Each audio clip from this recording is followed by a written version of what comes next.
मित्रांनो नमस्कार. मी अथर्व गोसावी. स्वागत आहे सर्वांचं आपल्या एका नवीन व्हिडिओमध्ये. या व्हिडिओमध्ये आपण परत एकदा एक फ्युचर्स बाईंगची स्ट्रॅटेजी शिकणार आहोत. फ्युचर्स ट्रेडिंगची स्ट्रॅटेजी शिकणार आहोत. तुम्हाला माहितीच आहे की आपल्या चॅनलवरती आपण कंटिन्युअसली तुम्हाला ऑप्शन्सच्या स्ट्रॅटेजी भरपूर साऱ्या दिलेल्या आहेत. कन्सिस्टंटली व्हिडिओ आपण इथे तुमच्यासाठी क्रिप्टोचे पोस्ट केलेले आहेत. नक्की तुम्ही ते बघून घ्या. आज आपण तुमच्यासाठी फ्युचरशी एक बाईंग स्ट्रॅटेजी नवीन घेऊन आलोय. त्यासाठी आता आपण जे आहे ते डायरेक्टली सुरुवात करूया. ही स्ट्रॅटेजी जी आहे ही एक इंडिकेटर बेस्ड स्ट्रॅटेजी असणार आहे आणि तुम्ही ह्यामध्ये इंट्राडे ट्रेडिंग करू शकता अशा प्रकारची ही स्ट्रॅटेजी आहे. आता या ठिकाणी तुम्हाला बिटकॉइनचा चार्ट ओपन करायचा आहे आणि बिटकॉइनचा चार्ट ओपन केल्यानंतर जे आहे ते तुम्ही सिम्पली 15 मिनिटाच्या टाइम फ्रेमवरती या. ओके. आता तुम्हाला बिटकॉइन मध्ये ट्रेडिंग कुठे करायची, कशा प्रकारे करायची, तर त्यासाठी आपल्या व्हिडिओच्या डिस्क्रिप्शन मध्ये कॉइन DCX आणि डेल्टा हे दोन अकाउंट्सचे ऑप्शन आपण दिलेले आहेत.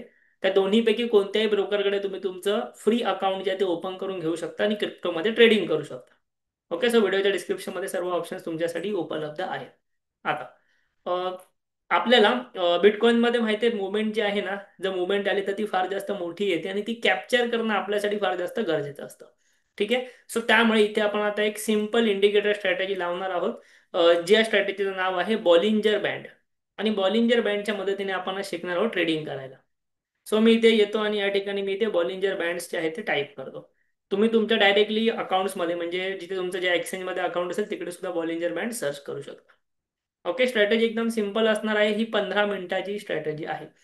आणि ह्या बॉलिंजर बँडच्या स्ट्रॅटेजीमध्ये महत्वाचं काय आहे की जिथे अशा मोठ्या प्रकारचे ट्रेंड्स येतात ते आपल्याला कॅप्चर करायचे आहेत.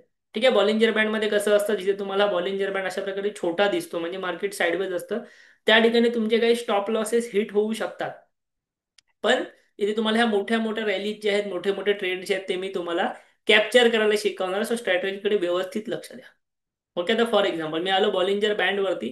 लक्षात घ्या बॉलिंजर बँड मध्ये सेटिंग जी ती नॉर्मल आहे. ओके. सेटिंग मी काही चेंज नाही केली बॉलिंजर बँडची.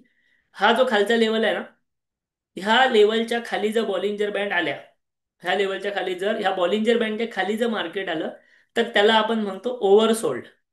ओके. ओव्हरसोल्ड. ओव्हरसोल्ड म्हणजे काय की आता तो जास्त सोल्ड झालेला आहे, तो वाढू शकतो.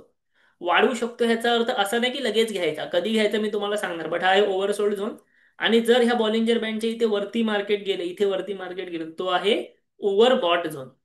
ओके. ओव्हर बॉट झोन म्हणजे काय, खूप जास्त बाईंग झाली, आता सेलिंग येऊ शकते. जे खालची लाईन आहे तो आहे ओव्हरसोल्ड झोन, वरची आहे तो आहे ओव्हर बॉट झोन. आणि ही मिडल लाईन जी आहे ती आपल्यासाठी सगळ्यात महत्वाची लाईन आहे, त्यावरती आपण एंट्री करणार आहोत. शिकून घेऊया आता कशा प्रकारे करायचे ते लक्षात घ्या. ज्या पण वेळेला मार्केट तुमच्या बॉलिंजर बँडच्या ह्या झोनच्या खाली येईल त्यावेळेला फक्त अलर्ट राहायचंय, ट्रेड करायचं नाहीये, त्यावेळेला फक्त अलर्ट राहायचंय. ओके. ट्रेड करायचं असं मी बोललेलो नाहीये. अलर्ट राहायचं. आणि ट्रेड कधी करायचा, जेव्हा ह्या लेवलवरनं मार्केट ही लाईन चा ब्रेकआउट करेल, 15 मिनिटाच्या टाइम फ्रेम मध्ये मिडल लाईनचा जेव्हा ब्रेकआउट करेल त्यावेळेला तुम्हाला ट्रेड घ्यायचा आहे. ठीक आहे. त्यावेळेला तुम्हाला या ठिकाणी ट्रेड घ्यायचा आहे.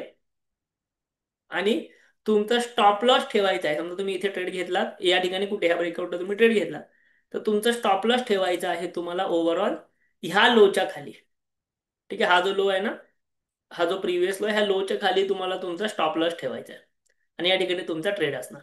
क्लिअर आहे. आणि त्यानंतर ट्रेडिंग मध्ये आता इथे बघा, असं नाहीये अजिबात की बाबा मी इथे ट्रेड घेतला. ओके. एक मिनिट हे मी डिलीट करतो. ओके. इथे असं नाहीये की इथे मी ट्रेड घेतला म्हणजे माझं टार्गेट असणार हे, तर अजिबात नाही. टार्गेट जे आहे ना ते कधी ठेवायचं नाही. आपण ट्रेडिंग करताना आपण आपला स्टॉप लॉस ट्रेल करत जायचं. मी तुम्हाला ट्रेलिंग शिकवलेली आहे. आपले काही प्रॅक्टिकल्स व्हिडिओ बघून घ्या तुम्ही, चॅनलवरती सर्व व्हिडिओ बघून घ्या, तुम्हाला ट्रेलिंग करणं शिकवलंय आपण.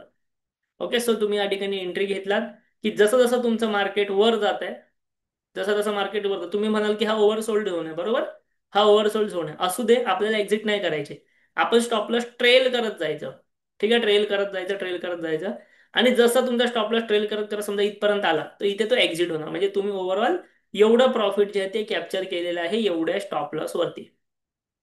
ठीक आहे. एवढ्या स्टॉप लॉस वरती. आता हा झाला तुमचा सिंगल ट्रेड, एक ट्रेड. आता समजा शॉर्ट ट्रेड कधी घ्यायचा, तर शॉर्ट ट्रेड मध्ये बघा हा ओव्हरसोल्ड झालाय.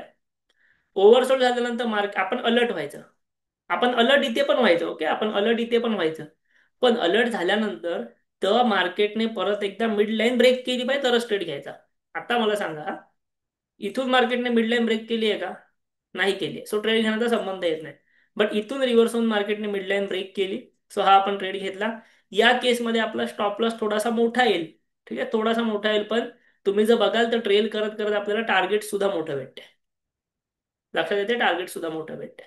सो फक्त ओव्हरबॉट आणि ओव्हरसोल्ड मध्ये जाऊन उपयोग नाही, त्यांनी मिडल लाईन ब्रेक केली पाहिजे. फॉर एक्झाम्पल हा पण ओव्हरसोल्ड झोन होता, पण इथे वरती गेला का नाही गेला, हा ओव्हरसोल्ड झोन होता, इथे ब्रेकआउट केला का केला, इथे ट्रेड घ्या. तुमचं टार्गेट तुम्ही या ठिकाणी इथे स्टॉप लॉस इथे किंवा इथेही ठेवू शकता स्टॉप लॉस. क्लिअर. अशा प्रकारचे तुम्हाला सिंपल ट्रेड करायचं आहे आणि टार्गेट वगैरे नाही ठेवायचं, ट्रेलिंग स्टॉप लॉसचा वापर करायचा. सो 15 मिनिटं ओव्हरबॉट आणि ओव्हरसोल्ड झोन हे फार जास्त इम्पॉर्टंट आहे. ह्याच्यामुळे काय होणार, तुम्ही मोठ्या रॅलीज पकडणार. फॉर एक्झाम्पल ही रॅली बघा, इथून तो रिव्हर्स झाला, इथून रिव्हर्स झाल्यानंतर हा ब्रेकआउट आला. ह्या ब्रेकआउटवर तुम्ही इथे लाईव्ह कॅन्डल मध्ये किंवा कॅन्डल क्लोज नंतर कुठे एंट्री घेऊ शकता. एंट्री घेतल्यावर हा तुमचा स्टॉप लॉस असणार. इथून मार्केट सिंगल हँडेडली कंटिन्यू खाली पडला. ठीक आहे, कंटिन्यू खाली पडला. जेव्हा तुम्ही ट्रेलिंग स्टॉप लॉस लावला तर इथे कुठेतरी हिट होईल. या ठिकाणी परत तुम्हाला एक एंट्री भेटली. ओके, ओव्हरसोल्ड झाला, या ठिकाणी परत तुम्हाला एक एंट्री भेटली. तुम्ही छोटासा टार्गेट किंवा नो लॉस नो प्रॉफिट वरती इथे निघू शकता. सो अशा प्रकारे जिथे तुम्हाला मोठ्या रॅलीज भेटतात त्या तुम्हाला बॉलिंजर बँड पकडून देणार. बॉलिंजर बँडचा मेन उपयोग काय, बॉलिंजर बँड तुम्हाला मोठ्या रॅलीज पकडून देणार. इथे बघा, ही किती मोठी रॅली याने पकडली, इथे ओव्हर सोल्ड झालेला, इथे तुमची एंट्री बनली. ठीक आहे, इथे बघा प्रत्येक वेळेला तो वरून खाली आलाय पण टच नाही झाला. टच झाला असं तर एंट्री अपोजिट बनली असती, ती तुमची एंट्री इथे अपोजिट बनली. ठीक आहे, सो तुम्हाला ऍटलीस्ट एवढूसा प्रॉफिट तरी आला असता. तुम्ही होल्ड केलं असं ऑब्व्हियसली मोठे प्रॉफिट या ठिकाणी दिलेले आहेत. पण परत एकदा ओव्हर सोल्ड होताना इथे एंट्री झाली, त्याने तुम्हाला जवळपास एवढा प्रॉफिट दिला. सो अशा प्रकारे जे तुम्ही मोठ्या रॅलीज जे आहेत त्या बॉलिंजर बँडने कॅप्चर करू शकता.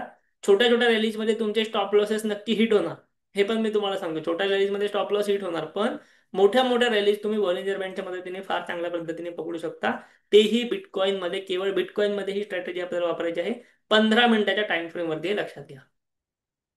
ठीक आहे, व्हिडिओ आवडला असेल तर नक्की लाईक करा, कमेंट करा आणि आपल्या चॅनलला सुद्धा जरूर सबस्क्राईब करा. थँक्यू.